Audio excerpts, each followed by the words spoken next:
Salom kichik do'stlarim. Men siz yashaydigan moviy sayyoraga Yerman. Mening umumiy yuzam 510 million kvadrat kilometrni tashkil qiladi.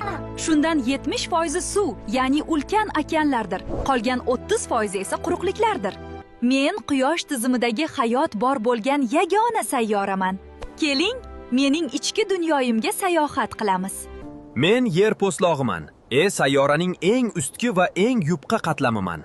Men asosan qattiq jinslardan iboratman. Mening qalinligim hamma joyda bir xil emas. Okeanlar ostida atigi 5-10 kilometr bo'lsam, baland tog'lar ostida qalinligim 70 kilometrgacha yetadi.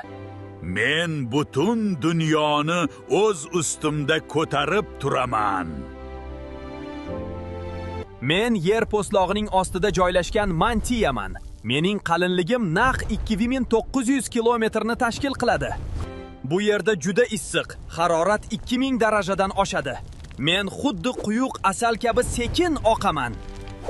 Aynan mening harakatim tufayli ustimdagi ulkan qitalar siljiydi va ba'zan vulqonlar otilib chiqadi. Va nihoyat biz markazga yetib keldik. Men kaj yadroman. Men asosan qattiq temir va nikeldan iboratman. Mening issiqligim quyosh yuzasidagi kabi qaynoq. 5000-6000 darajagacha yetadi. Men yer atrofida ko'rinmas magnit qalqonini yarataman. Bu qalqon sizni koinotdagi zararli nurlardan himoya qiladi. Salom, men yerning sodiq yo'ldoshi Oyman. Men sizdan 384.400 kilometr uzoqlikda aylanaman. Mening o'z yorug'ligim yo'q. Men quyosh nurini aks ettiraman. Mening tortishish kuchim okeanlardagi suvning ko'tarilishi va pasayishiga sabab bo'ladi.